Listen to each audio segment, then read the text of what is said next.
नमस्कार दोस्तों, news time में आपका बहुत बहुत स्वागत है।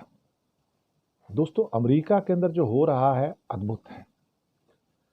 लोकतंत्र को चुनौती दी जा रही है ट्रंप और मस्क के द्वारा।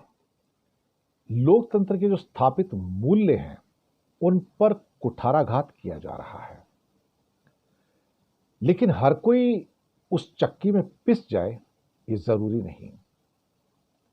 भारत में तानाशाही की चक्की में सब पिस रहे हैं, लेकिन अमेरिका में तानाशाही की चक्की में सब नहीं पिस रहे हैं। वहां की जो लिबरल इंस्टीट्यूशंस हैं, जो संस्थान हैं, वो झुकने को तैयार नहीं है। वहां की जुडिशरी, वहां के जजेस तानाशाह के सामने झुकने को तैयार नहीं है। तानाशाह कहा जाए इलॉन मस्क को और ट्रंप को, या एक किस्म से आतंकवादियों का एक रवैया कहा जाए, जैसे कि हक्कानी नेटवर्क हो गया या तालिबान हो गया, ये कुछ वैसा ही चल रहा है इस समय पर।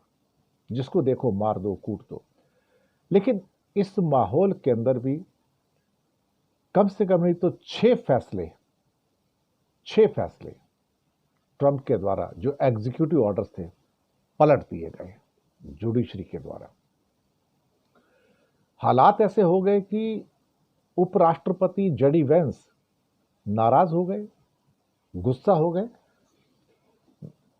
ये कहते नजर आए कि न्यायपालिका अपनी हद पार कर गई है।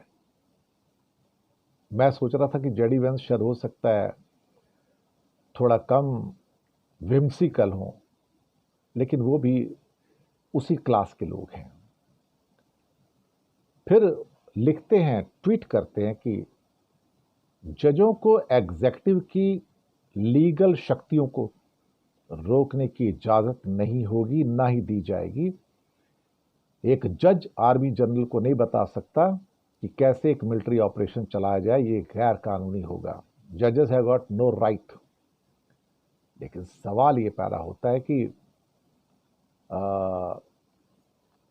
जजेस तो अपना फैसला देंगे और जजेस का फैसला मान्य होता है, मानने को मजबूरी होती है। इलॉन मस्क ने भी ट्वीट किया, कहते एक जज को पूरी जिंदगी जज बने रहने का विचार करना, भले फैसले कितने बुरे हों, ये बड़ी बकवास बात है।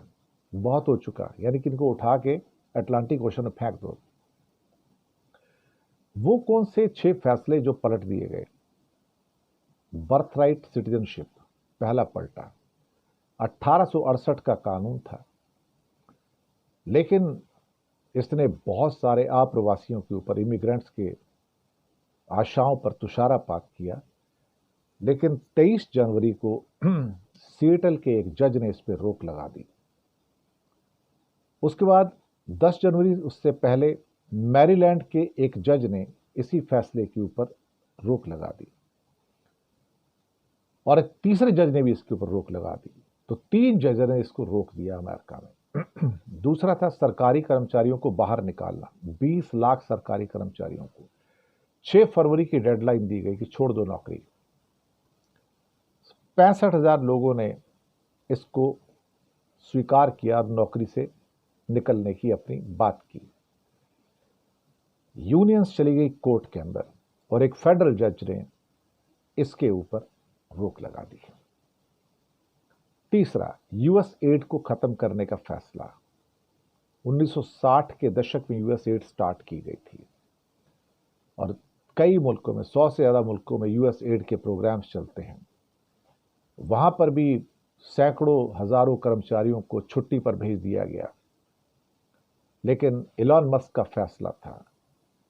लेकिन यूनियंस चली गई कोर्ट के अंदर, और उसके बाद एक जज साहब ने यह फैसला भी पूरा का पूरा रोक लगा दी, एक फेडरल जज ने।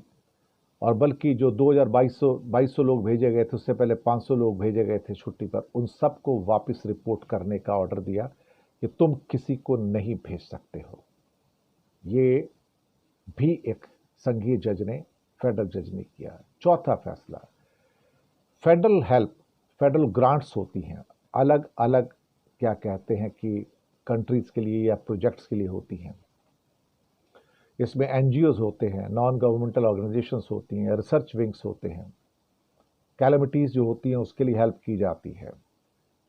उसकी भी रोक लगाने के बारे में सारी गतिविधियों पर रोक लगाई गई और इसको भी 28 जनवरी को एक जज लॉरेन अली खान ने इस फैसले पर भी रोक लगा दी। अब पांचवा आता है ट्रांसजेंडर का पुरुष जेलों में स्थानांतरण यानी कि ट्रांसफर। यह भी आया था। तो 5 फरवरी को वॉशिंगटन डीसी के एक जज, फेडरल जज रॉयसी लैम्बर्थ ने पुरुष जेल में ट्रांसफर किए जाने पर ट्रांसजेंडर महिलाओं पर रोक लगा दी। हार्मोन थेरेपी खत्म किए जाने पर भी जो रोक लगाई थी वो भी हटा दिया। यह 5वां मुद्दा था। छठा, ट्रेजरी की जानकारी चाहिए इलॉन मस्क को कि मुझे ट्रेजरी की सारी इंफॉर्मेशन दी जाए। ट्रेजरी में कितने पैसे हैं, कितने पैसे आते हैं, कितने खर्च किए जाते हैं, कहां खर्च किए जाते हैं, सारी डिटेल दी जाए। इस विवाद में ट्रंप प्रशासन फंस गया कि भाई आप तो ये जानकारियां ले नहीं सकते, ये तो गुप्त जानकारियां हैं।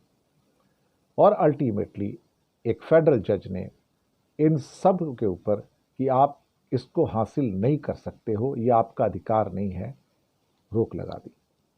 तो 6 फैसले ऐसे हो गए जिसके ऊपर बड़ी रोक लगाई गई। इसलिए मैंने कहा कि ये जो राहु केतु है ना अमेरिका के दोनों, ट्रंप और इलॉन मस्क, ये अपने पागलपन की सारी सीमाएं तो क्रॉस कर चुके हैं, लेकिन एक बात का तो फैसला पक्का हो गया कि वहां की जुडिशरी, न्यायपालिका, उसको सैल्यूट है कि वो झुकने को तैयार नहीं है। यही डेमोक्रेसी की पावर है। It's a power of the people, power of judiciary, power of resolve to stop the madness in America. शुक्रिया आपका।